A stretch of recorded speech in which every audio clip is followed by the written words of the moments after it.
Today on Rock Rods, we're going to teach you about shocks.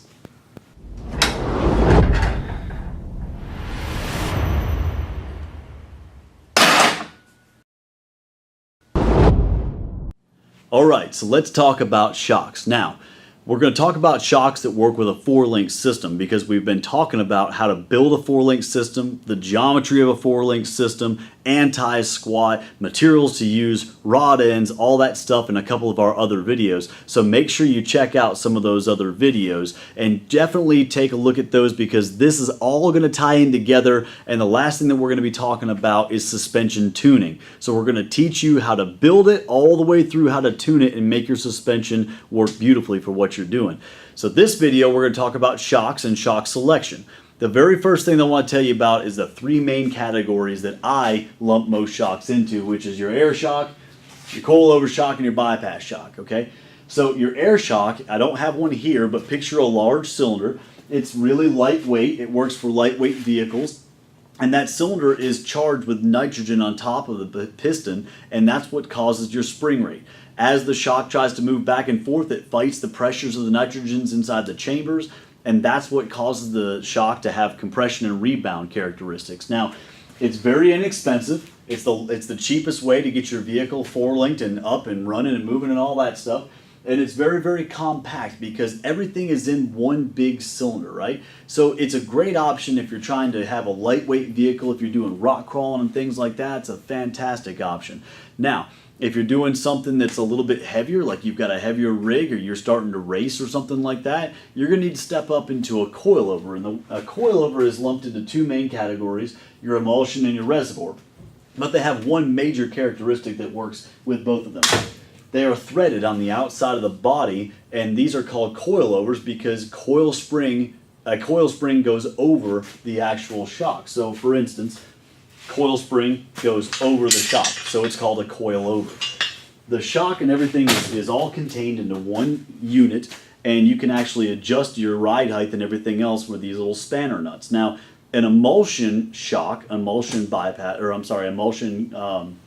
coilover is made so that oil and nitrogen is in the cylinder as one.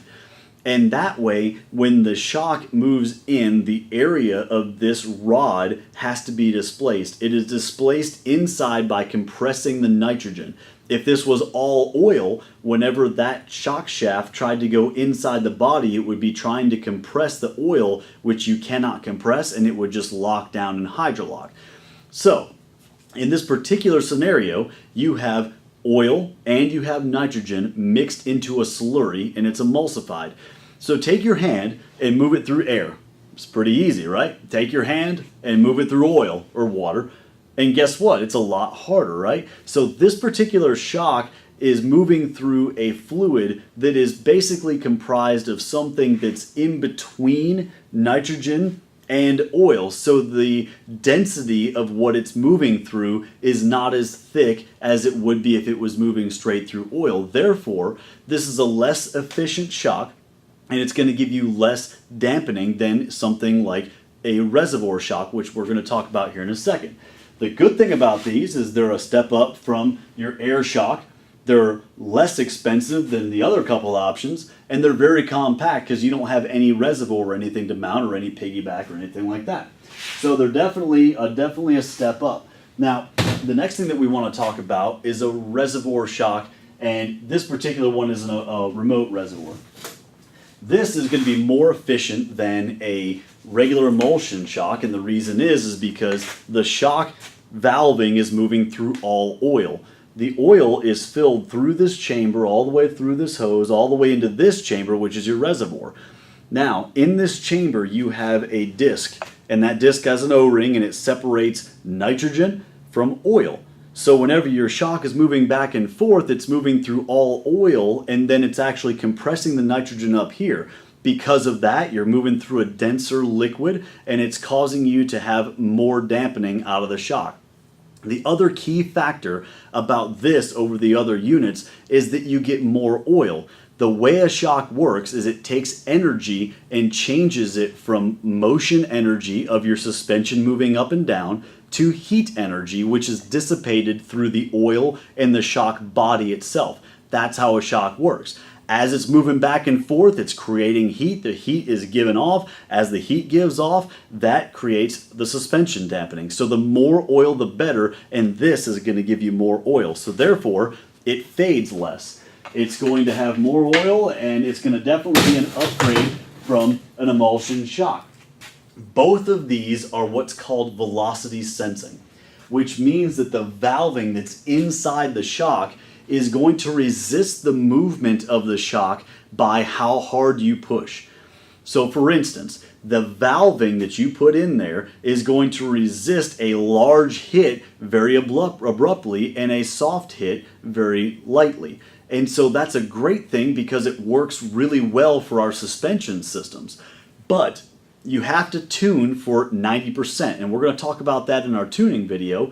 But if you take one of these shocks and make it so that it doesn't bottom out and you hit a big jump and land, it's going to be very, very harsh in the rocks, or if you're hitting whoops. Now, if you make it so that it moves really well and it's soft enough to absorb the rocks and absorb the impacts of whoops, it's going to bottom out whenever you hit a big jump. So these are limited in that factor, but they're a great option for most people. You can actually get these with these little clickers on the outside, and these little clickers right here, you can see they click back and forth, and you can change how much compression you have because of this. There's a needle valve that goes inside the body, and as the shock starts to go up and it pushes fluid down through this cavity, you can actually change how much fluid is allowed to be pushed into the reservoir and change the amount of compression with this. So this is an upgrade that you can buy. We carry them right at the shop, bustedknuckleoffroad.com, or give me a shout, and you can get these with the little clickers. So this is a great option. I've raced on these for a while, and they're really, really good. The last thing that we want to talk about is a bypass shock.